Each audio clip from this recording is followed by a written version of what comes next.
Welcome दोस्तों, आज हम लोग बिहार बोर्ड के 10वीं वर्ग के संस्कृत का पाठ 2 पाटलिपुत्र वैभवम को पढ़ेंगे। पाटलिपुत्र वैभवम का अर्थ होता है पाटलिपुत्र का वैभव। पटना का प्राचीन नाम पाटलिपुत्र था।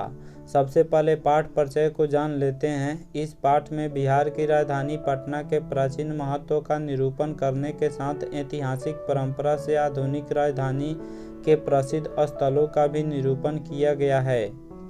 इस पाठ में बिहार की राजधानी पटना के महत्व को बताया हुआ है, इसके ऐतिहासिक महत्व को बताया गया है और आधुनिक महत्व को बताया गया है। पटना में अभी क्या क्या है, उसके क्या महत्व हैं, क्या क्या दर्शनीय स्थल है, इसके बारे में भी इस पाठ में हम लोग पढ़ेंगे। पाटलिपुत्र वैभवम का अर्थ होता है पाटलिपुत्र का वैभव।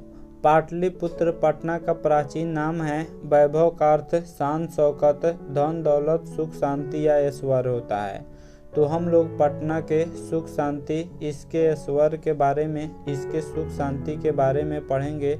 चलिए शुरू करते हैं। बिहार राज्यस्य राजधानी नगरम पाटलिपुत्रम सर्वेषु कालेषु महत्वम धारयत अस्य इतिहास सार्ध सहस्त्र द्विवर्ष परिमित वर्तते।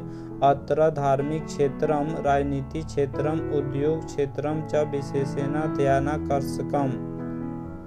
इसका अर्थ है बिहार राज्य की राजधानी पटना शहर सभी समयों में महत्वशाली रहा है। इसका इतिहास 2500 वर्षों का है। यहाँ धार्मिक स्थान, राजनीतिक स्थान और औद्योगिक स्थान विशेष रूप से आकर्षक है। पाटलिपुत्र का इतिहास 2500 वर्षों का है। यहाँ धार्मिक स्थान, धार्मिक दृष्टि से यह स्थान काफ़ी महत्वपूर्ण है। राजनीतिक दृष्टि से और औद्योगिक दृष्टि से पटना काफ़ी महत्वपूर्ण है। वैदेशिका यात्रिना मेगा अस्निज फह्यान हुएन्सांग इत्सिंग परिभृत्य पाटलिपुत्रस्य वर्णनम स्व संस्मरण ग्रंथेषु चक्रु। पाठेऽस्मिन् पाटलिपुत्र वैभवस्य सामान्य परिचयो वर्तते। इसका अर्थ है विदेशी यात्री मेगास्नीज, फाहियान, हुएन्सांग तथा इत्सिंग आदि ने पटना का वर्णन अपने अपने ग्रंथों में किया है। मेगास्नीज, फाहियान, हुएन्सांग तथा इत्सिंग पाटलिपुत्र जब भ्रमण करने आए थे तो इसका वर्णन अपने अपने स्मरण ग्रंथों में किया हुआ है। प्राचीनेषु भारतीयेषु नगरेषु अन्यतमं पाटलिपुत्रम अनुगंगम वसद्विचित्रम महानगरम बभूव। तत्विषये दामोदर गुप्तो नाम कवि कूटनीमताखे काव्ये कथयति। इसका अर्थ है प्राचीन भारतीय नगरों में अग्रणी पटना गंगा किनारे बसा विचित्र महानगर है। इसके विषय में दामोदर गुप्त नामक कवि ने कूटनीमताखे काव्य में कहा है कि कूटनीमताखे काव्य की रचना दामोदर गुप्त ने किया हुआ था। उसी काव्य में दामोदर गुप्त कहते हैं कि अस्ति महितल तिलकम सरस्वती कुल गृहम महानगरम नामना पाटलिपुत्रम परिभूत पुरंदर स्थानम। इसका अर्थ होगा पृथ्वी पर पाटलिपुत्र नामक नगर शिक्षा और वैभव की दृष्टि से अति गौरवशाली इंद्रलोक के समान है।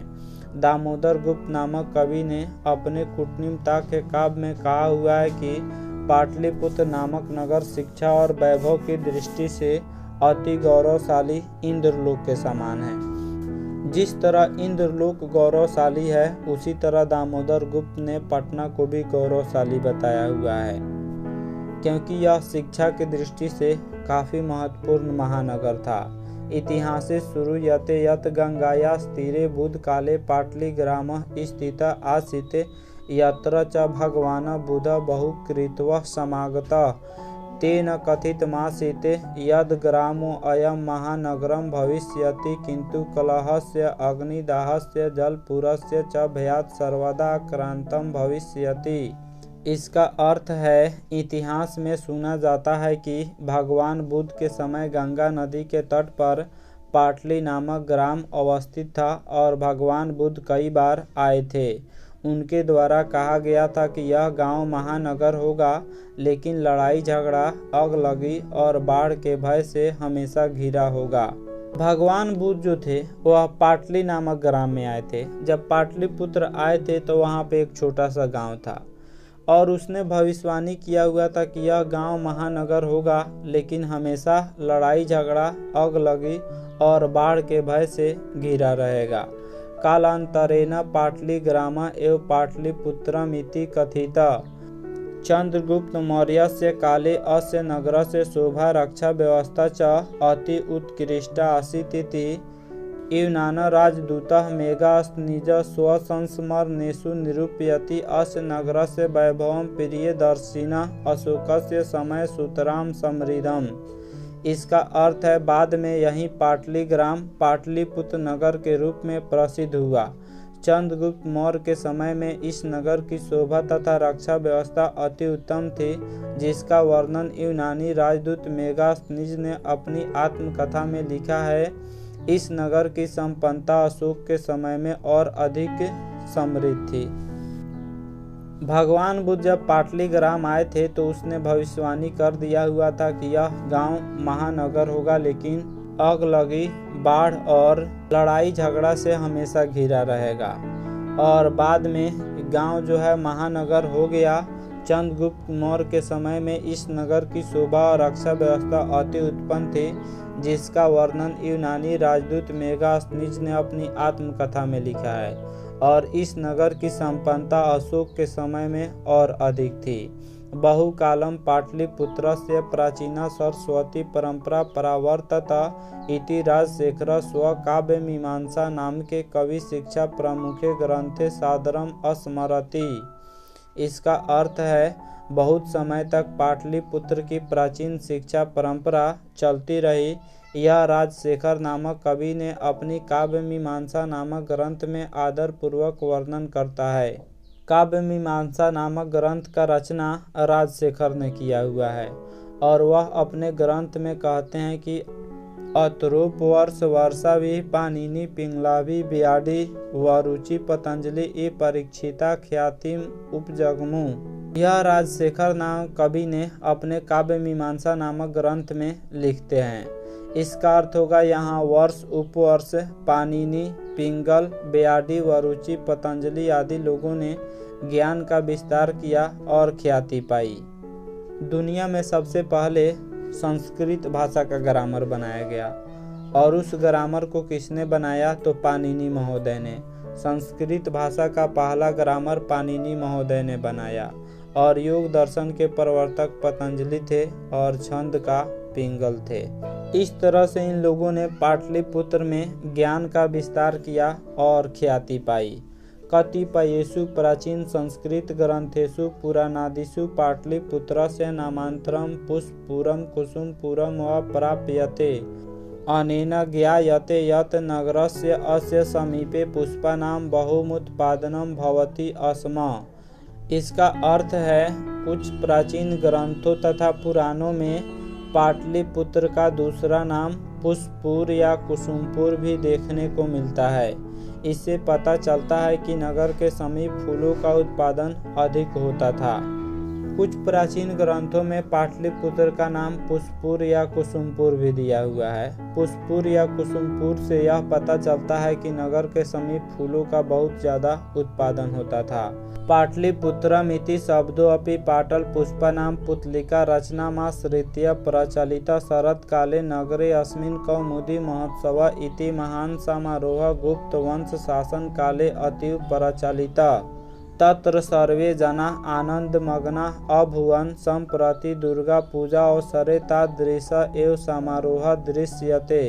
इसका अर्थ है पाटलिपुत्र शब्द भी गुलाब फूलों के नाम का आश्रय लेकर रखा गया, ऐसा पुतलिका रचना में वर्णित है।